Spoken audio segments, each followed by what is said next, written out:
And you're watching Book TV on C-SPAN 2. This is live coverage of the annual Los Angeles Times Festival of Books held on the campus of the University of Southern California, just south of downtown LA. We've got several hours of programming coming up, booktv.org if you want to see the full schedule. We've got more author discussions and author call-ins. And we're pleased to be joined here on our set on the campus by Khaled Beydoun, who is the author of this book, American Islamophobia, Understanding the Roots and Rise of Fear. Mr. Beydoun is also a law professor at the University of Detroit. Professor, you spend quite a bit of time in your book defining what Islamophobia is. What is it? I do. So I spend a considerable amount of time defining the term because there's been a lot of confusion as to what the term actually means. So Islamophobia basically is the presumption that Islam is alien, violent, and inassimilable, tied to this presumption that Muslim identity is tied to terrorism. And I break down that definition in three forms: private Islamophobia, which is fear and violence inflicted by private individuals; structural Islamophobia, which is the Islamophobia unleashed and enforced by the state; and finally, dialectical Islamophobia, which is the relationship between the state effectively authorizing and endorsing the stereotypes and sometimes the violence of people on the ground. When it comes to dialectical Islamophobia, you write that the final dimension of Islamophobia is the least detectable, but it is the very thread that binds the private and structural forms together. Could you explain that? Sure. So it's a process. Islamophobia is also a discourse. It's a communication. It's a culture whereby state policy, state law, and now obviously when we see presidential rhetoric like Trump's, being very explicit in nature, it's communicating specific messages to the citizenry that believing that Muslims are suspicious, believing that Islam is a rival civilization or a clashing civilization, tying the idea that expressions of Muslim identity and free exercise of Islam as a religion isn't somehow tied to the propensity or prospect that somebody may commit a violent act. So it's a phenomenon whereby the law, the state's law and policy, is actually endorsing and emboldening these negative stereotypes people have within their own private imaginations. From your book, page 197, quote, "Please don't let it be a Muslim." Yeah. What are you referring to? Yeah, so this is kind of the immediate thought, if you will. It's sort of like a ritual prayer that every Muslim, I think, experiences automatically when they first hear about or, consume news about the possibility of a terror attack or a terror attack taking place. The first thought they have is that the hope that the individual who inflicted the violence is, in fact, not a Muslim. 202 is the area code if you want to participate in our conversation this morning or this afternoon from USC. 748-8200 if you live in the East and Central time zone. 748-8201 for those of you in the Mountain and Pacific time zones. The author, Khaled Beydoun, the book, American Islamophobia, Understanding the Roots and Rise of Fear. How did 9/11, in your view, change the attitude of most Americans towards American Muslims or Muslims in general? Yeah, 9/11 was a watershed moment in many ways, especially from a legal standpoint. So it's critical to know that the 9/11 terror attacks led to and justified the enactment of really strident, really sweeping policies that were specifically targeting Islam and Muslims. We talk about the Patriot Act. We can talk about this restrictive immigration policy called the National Security Entry and Exit Registration System, which effectively functioned as a Muslim registry long before Trump talked about a Muslim registry.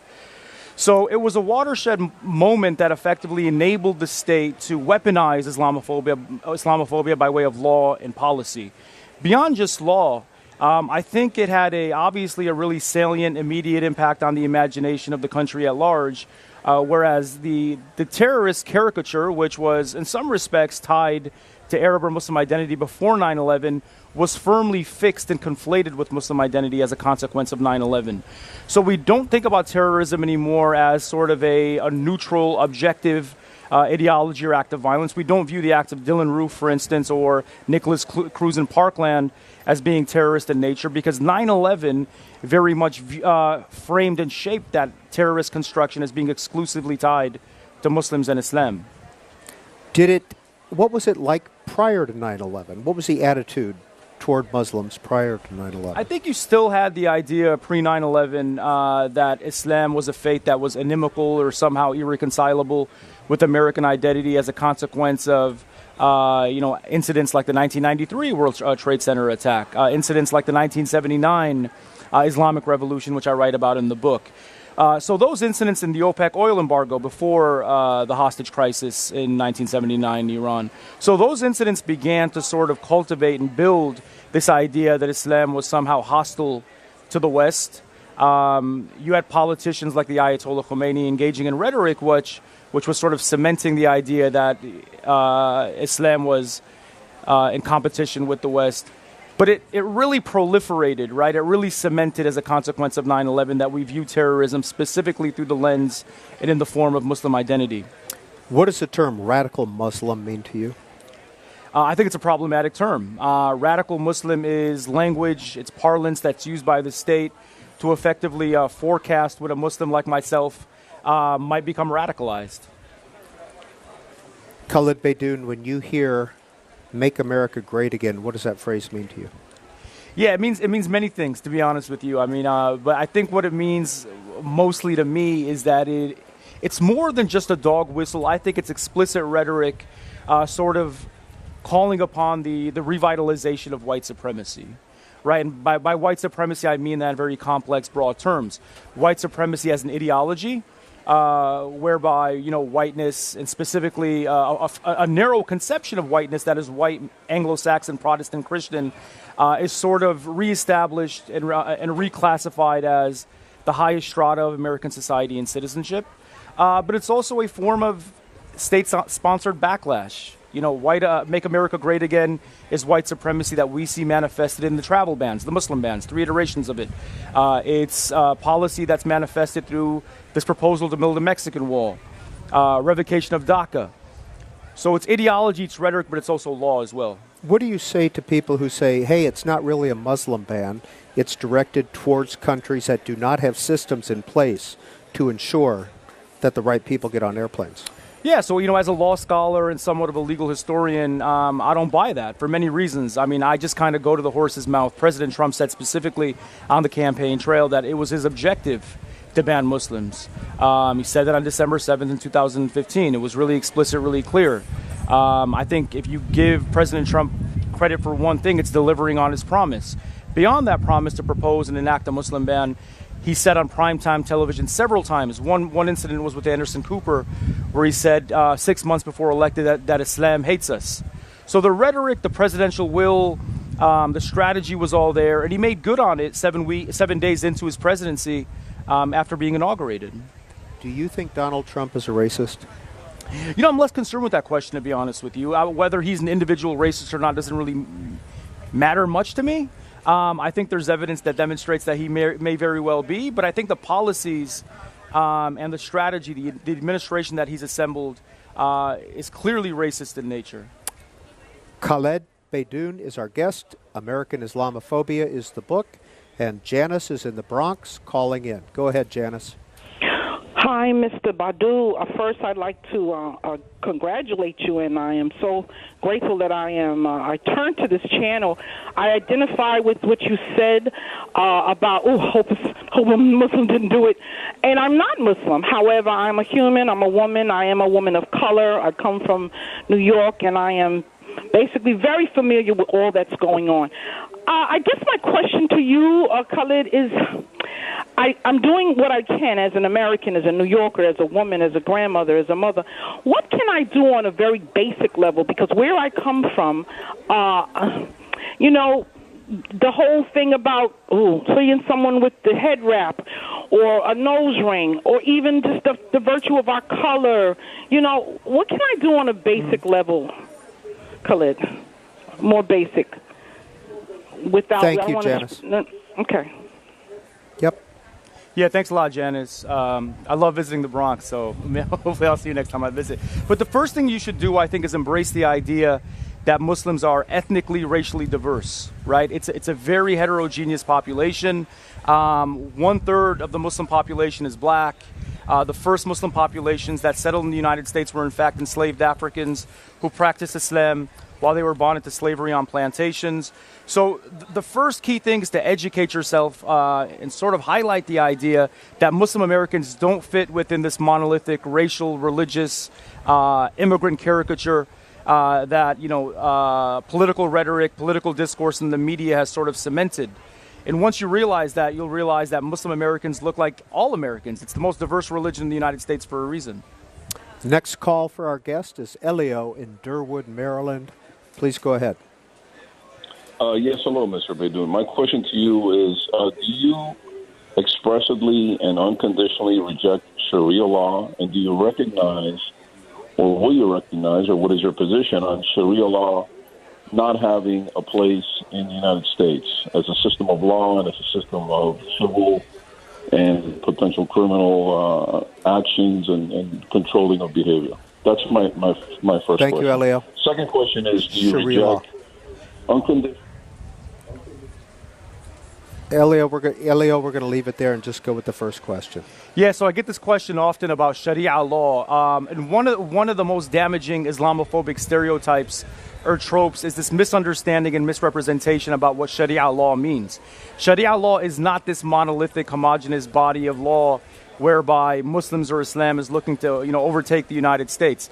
Like constitutional law, Islamic law can be interpreted in a range of ways. There's many schools of thought that interpret Islamic law either progressively and conservatively and so on. So there is no cogent body, no monolithic body of Sharia law. My position as a constitutional law scholar is that the First Amendment includes a clause called the Establishment Clause. Two clauses regarding religion. One of them is the Establishment Clause, which restricts the state, whether it be federal government, state government, city government, from endorsing or condemning religious law. So this whole Sharia law discussion is illogical because the Constitution prohibits embrace of any body of religious law. From your book, The Muslim World Presented in the American Media is one contiguous and consolidated territory, gripped by endless war and irredeemable turbulence, a perfect vacuum for cultivating terrorism and terrorists.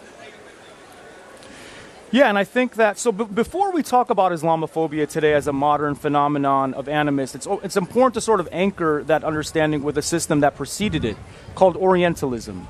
Orientalism is this master discourse where the West effectively defines itself in mirror opposite of the East being the Muslim world. So if the Muslim world was backwards and savage, the West had to be forward-looking, progressive, modern, and dynamic.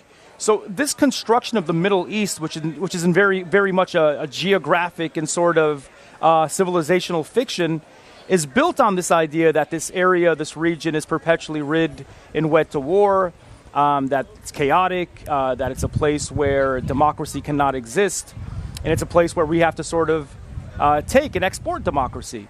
And from it comes these ideas that it's monolithic, it's where terrorists thrive and so on. So we have to disentangle the idea that this region is, sort of static and monolithic in any way. And then that enables, I think, understanding Islam and Muslims in a diverse, broad way. Khaled Beydoun, in reading your book, there's something that's missing.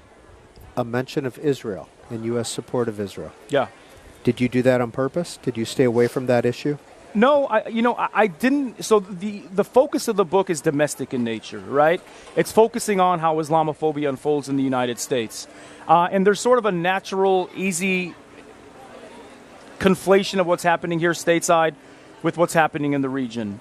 I wanted to step away from foreign policy. I wanted to step away from what was taking place in the broader Middle East and focus on the experience of Muslim Americans. That was my primary objective, to focus on this targeted, marginalized group and sort of highlight and showcase the experiences and struggles that they were enduring.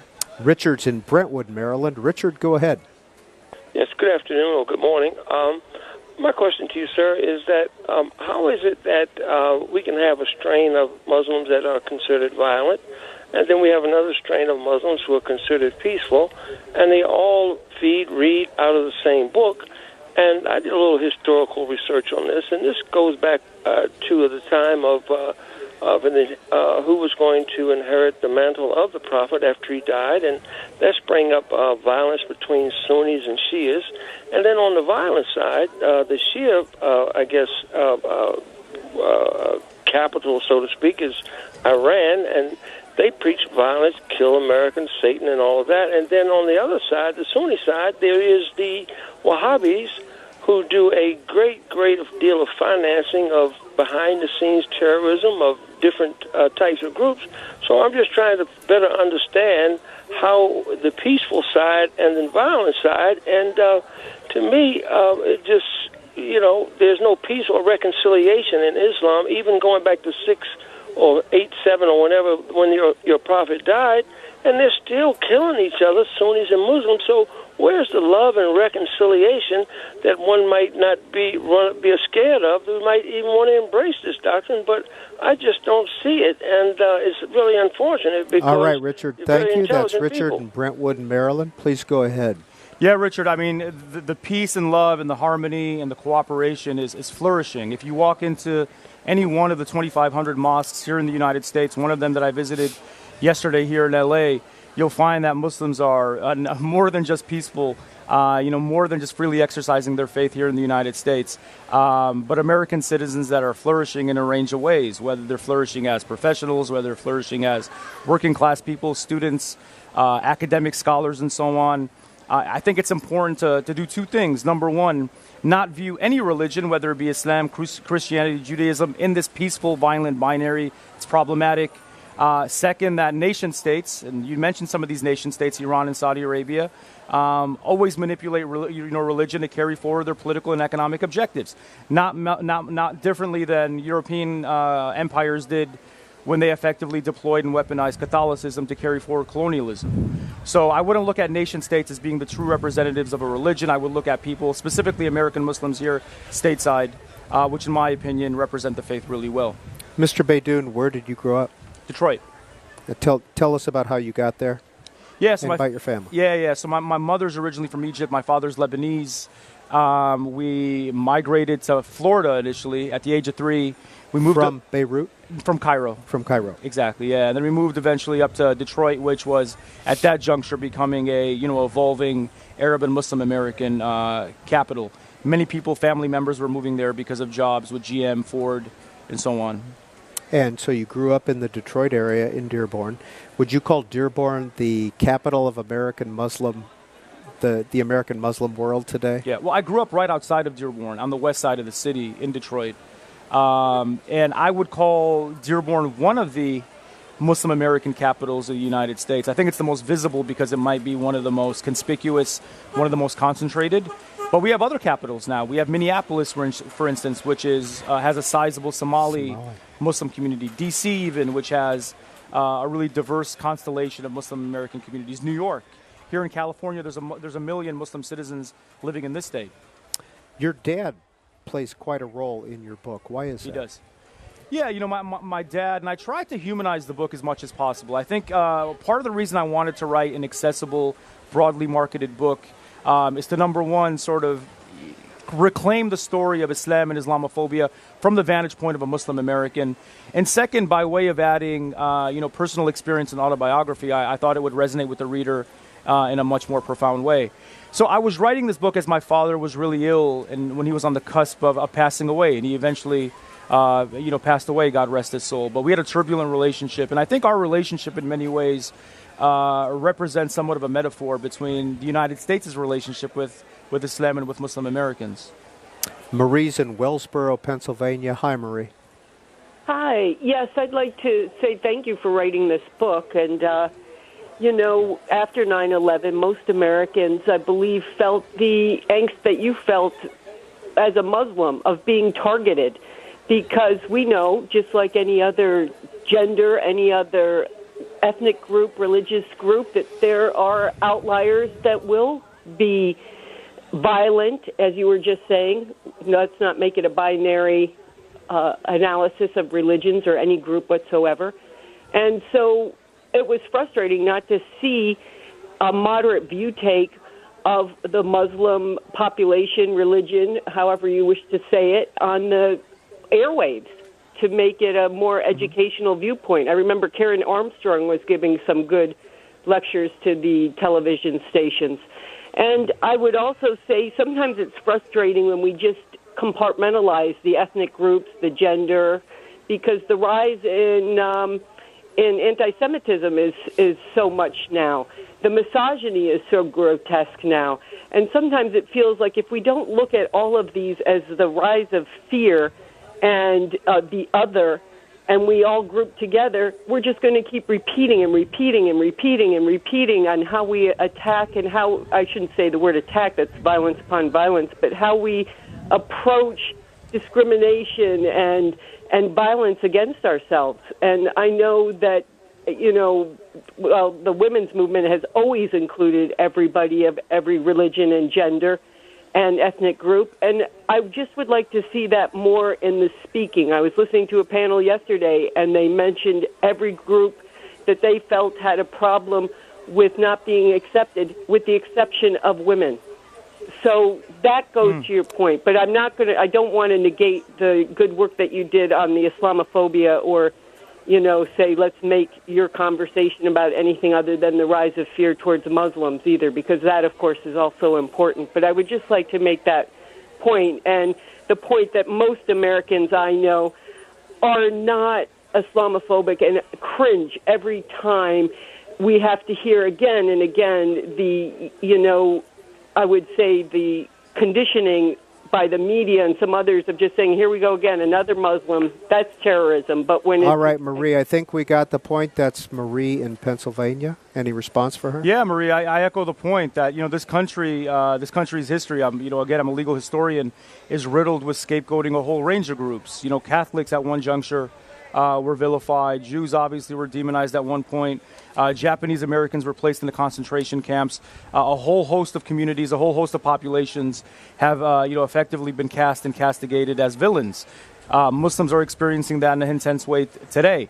I think you bring up the point about the women's movement really championing this cause, and the Women's March that really unfolded after the inauguration of Trump demonstrated the full-fledged embrace of Islamophobia as a central social justice issue. So that's really heartening and really, I think, an optimistic sign. Alan in Tampa, you're on Book TV with Khaled Beydoun, author of American Islamophobia. Yes, I know you didn't mention in your book about Israel, but do you personally believe Israel should give up the land or the embassy should be there? And what do you think about most Muslims? Do they believe Israel should get out of the land? I mean, I can't speak for most Muslims. I can't speak for that issue. The book is not germane to that issue. I'd rather field questions that are tied to the book. And Richard in Spokane, Washington. Go ahead, Richard. Hey. Would a Muslim American ever support a gay or lesbian president of America? Would you? That's it. Was a question of president? Right, yes. Yeah, of course. Yeah, I mean, I would support a president that had the progressive sort of vision for the United States that I had. Again, I'm a law scholar. I'm a Muslim American, also happens to be a law professor, and I hold constitutional values and principles paramount, one of them which is privacy. I defend the rights of individuals to practice whatever sexual orientation they chose, whatever way of life they chose, whatever religion they chose to practice.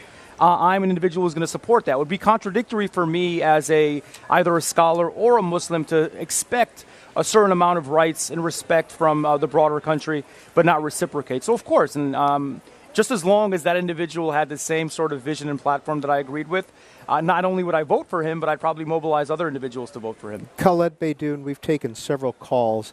Is there a common theme among these calls that you heard?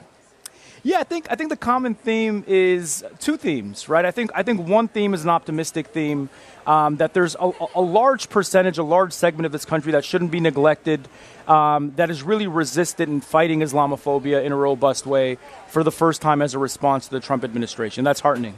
The second theme is sort of a concerning one, that we're always tying domestic issues. Now, Muslim Americans are Americans. They're citizens. We're talking about issues that are tied to this country, but there's always a natural natural inclination to want to talk about foreign policy issues, and this blurring between what's happening in the United States with what's happening in the region. And that is a stereotype, that is a conflation, that is at the heart of this book in terms of breaking that conflation. From your book, November 9 or 11/9, the date Donald Trump was elected president, felt like 9/11 all over again. You know, it did. Not only for me, but for a lot of, especially young people that I was speaking to after he was elected. Now, I watched the returns of the election at the Arab American Museum. It was an audience that was 90% young Muslims, and the fear that they had felt, again, based on the rhetoric, based on the backlash, based on the idea that hate incidents and hate crimes were rising. When we talk about Islamophobia being dialectical, the rhetoric of Donald Trump was effectively emboldening the hate crimes and the hate violence we saw on the ground. One of them, most tragically, was the murder of the 3 Muslim students at the University of North Carolina in February of 2015. So there's a real palpable fear and a real, kind of dreary sense of what may come that felt very similar, that felt kindred to the post 9/11 moment. You talk in your book about Muslim Americans walking kind of a tightrope in order to get citizenship. Yeah, I think if you were to define Muslim American identity within the contemporary American socio-political context, it's perpetually walking this tightrope. And this tightrope is effectively encompassed by the idea that you have to perform Muslim identity in a way that is palatable and comfortable to the broader society. You can't freely exercise your faith in ways that are conservative because you might be presumed or deemed to be a radical or a terrorist. So if I wore a long beard, for instance, or wore traditional clothing like I do on Fridays, that's going to trigger specific stereotypes.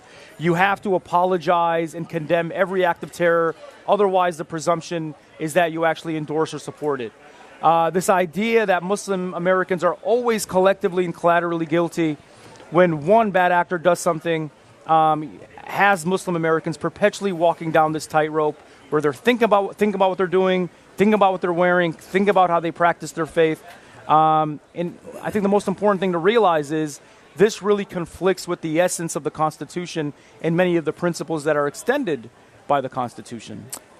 Khaled Beydoun, law professor and author, the book American Islamophobia, Understanding the Roots and Rise of Fear. Thank you for your time. Thanks so much for having me.